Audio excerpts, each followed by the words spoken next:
हमारे पास पीएफ के कुछ ऐसे केसेस आए हैं जिसमें एम्प्लॉय ने अपना पीएफ का पैसा खुद ही फंसा दिया है। ऐसी प्रॉब्लम ज्यादातर उन एम्प्लॉयज के लिए आती है जो एम्प्लॉय एक कंपनी को छोड़कर दूसरी कंपनी ज्वाइन करते हैं और वापस से अपनी पुरानी कंपनी में जॉब करना शुरू कर देते हैं। अगर आप भी ऐसे ही मेंबर हैं तो वीडियो में एंड तक जरूर बने रहें।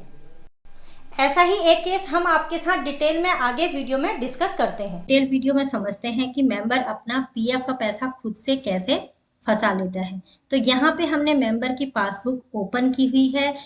आपको यहाँ पे दिख रहा होगा मेंबर ने 3 कंपनियों में काम किया हुआ है, जिसमें से सितंबर 2016 से लेके मई 2018 तक जिस कंपनी में इसने काम किया है, ये कंपनी इसका पूरा पैसा इसने विड्रॉल कर दिया है। तो इसको अभी हम इग्नोर करेंगे। अभी हम ये 2 मेंबर आईडी पे ध्यान देंगे। ये जो मेंबर आईडी है मैन पावर सप्लाई सर्विसेज, इस टाइम पे ये मेंबर यहीं पे काम कर रहा है। जी हाँ, मैन पावर सप्लाई कंपनी में ये काम कर रहा है, लेकिन पीएफ के रिकॉर्ड के हिसाब से इसकी जो प्रेजेंट कंपनी यहाँ पे शो हो रही है वो हो रही है सॉल्यूशन सपोर्ट कंपनी। तो आप सोचेंगे ऐसा क्यों हो रहा है, जबकि ये काम कर रहा है मैन पावर सप्लाई में और दिखाई दे रहा है सॉल्यूशन सपोर्ट कंपनी। यानी कि अगर इस मेंबर ने अपना पैसा विड्रॉल करना है फुल एंड फाइनल या अपनी केवाईसी करनी है, वो सारा ये कर सकता है अपना प्रेजेंट कंपनी से।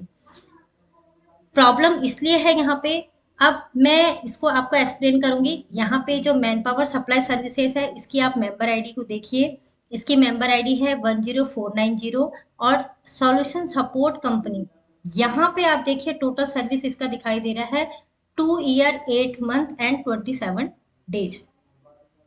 सॉल्यूशन सपोर्ट कंपनी, तो इसकी मेंबर आईडी है 102334। हम अब यहाँ पे पासबुक में जा रहे हैं। पासबुक में जाने के बाद हमने जो अभी मेंबर आईडी देखी थी, इस मेंबर आईडी पे हम चेक करेंगे तो आपको वहां पे आपने देखा था इसका 2 साल से ज्यादा वर्किंग इसमें दिखाई दे रहा था, जबकि केवल 402 रुपए यहाँ पे जमा है। और आगे डिटेल में, क्योंकि इसने यहाँ पे जुलाई 2021 में ज्वाइन किया, तो हम देखेंगे कि जुलाई 21 में, केवल जुलाई 21 के मंथ में ही इसका, आप देख रहे होंगे यहाँ पे जुलाई 21 का मंथ है, केवल जुलाई 21 में महीने में ही इसका पैसा जमा है, बाकी मंथ्स में इसका कोई भी पैसा यहाँ पे जमा नहीं है। अब हम वापस से इसकी जो दूसरी मेंबर आईडी थी, जो इसने कंपनी से ये जिस मेंबर में अभी ये काम कर रहा है, तो उसकी मेंबर आईडी आपको शो करूंगी। यहाँ पे इसका बैलेंस दिखाई दे रहा है 57,541। ये पैसा इसका फंस चुका है। इस पैसे को ये अपना विड्रॉल नहीं कर पाएगा, क्योंकि रीजन ये है, अभी आप देखेंगे, मैं आपको इसकी पासबुक दिखाती हूँ। अभी ये फरवरी 2024 की का मंथ है। यहाँ पे भी आप देख रहे होंगे इसका कंट्रीब्यूशन जमा हो रखा है, इसका पैसा जमा हो रखा है फरवरी 2024 में। और 2021 मार्च की मैं आपको पासबुक दिखाऊंगी, तो यहाँ पे आप देख रहे होंगे मार्च 21 में इसका पैसा जमा है, अप्रैल 21 में पैसा जमा है, फिर इसका यहाँ पे मई 21, जून 21 और जुलाई 21, 3 महीने का गैप है। ऐसा इसलिए है ये गैप क्योंकि ये इस कंपनी को यहाँ पे छोड़ चुका है और इसने, जो मैंने आपको कंपनी दिखाई दी सॉल्यूशन सपोर्ट कंपनी, वहां इसने ज्वाइन कर चुका है और दोबारा से ये अगस्त 21 में इसी कंपनी में आया है।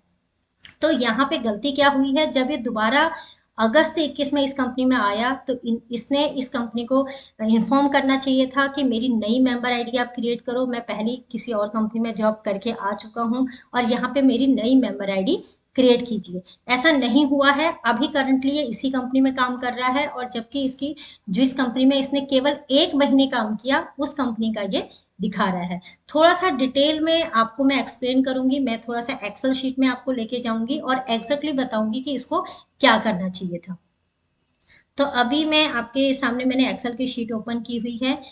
इस एम्प्लॉय ने एबीसी मैनपावर सप्लाई सर्विसेज को ज्वाइन किया 19 मार्च 2021 को और लेफ्ट यहाँ पे हुआ ये 30 अप्रैल 2021। तो इसने गलती ये की है, क्योंकि 30 अप्रैल 2021 है, ये इसने यहाँ पे कंसीडर नहीं किया, यानी कि कंपनी को इन्फॉर्म नहीं किया इसने, और इसने 1 जुलाई 2021 में यहाँ पे ज्वाइन किया और ज्वाइन करने के बाद इसने सपोर्ट XYZ सपोर्ट कंपनी जो है इसमें एग्जिट डेट भी नहीं डाला। तो ये इसने एग्जैक्टली करना चाहिए था, यहाँ पे एग्जिट डेट डालनी चाहिए थी। फिर इसने एबीसी मैन पावर कंपनी में जब इसने दोबारा ज्वाइन किया तो यहाँ पे इसकी एक नई मेंबर आईडी क्रिएट होनी चाहिए थी, जो कि नहीं हुई है। तो ये एक मिस्टेक है। तो अब इसका जो पैसा है वो फंस चुका है, क्योंकि इसकी जो ABC man power supply company है, इसने दूसरी मेंबर आईडी क्रिएट नहीं की दोबारा ज्वाइन करने पे। तो अब ये प्रोसेस बहुत लेंदी हो चुका है, इसका पैसा फंस चुका है। इस एम्प्लॉय को ऑफलाइन ये सारा प्रोसेस अपना करवाना पड़ेगा, कंपनी के एचआर से बात करके। कंपनी के एचआर को एक नई मेंबर आईडी क्रिएट करके फिर पीएफ ऑफिस में विजिट करना होगा, और पीएफ ऑफिस वालों को एक रिक्वेस्ट लेटर सबमिट करना होगा, और मंथ वाइज पूरी डिटेल इस एम्प्लॉयज की देनी होगी, और रिक्वेस्ट करना होगा कि इस मेंबर आईडी का जो पैसा है वो एक नई मेंबर आईडी जो क्रिएट की है वहां पे ट्रांसफर हो जाए। तो आप देख रहे होंगे, आपको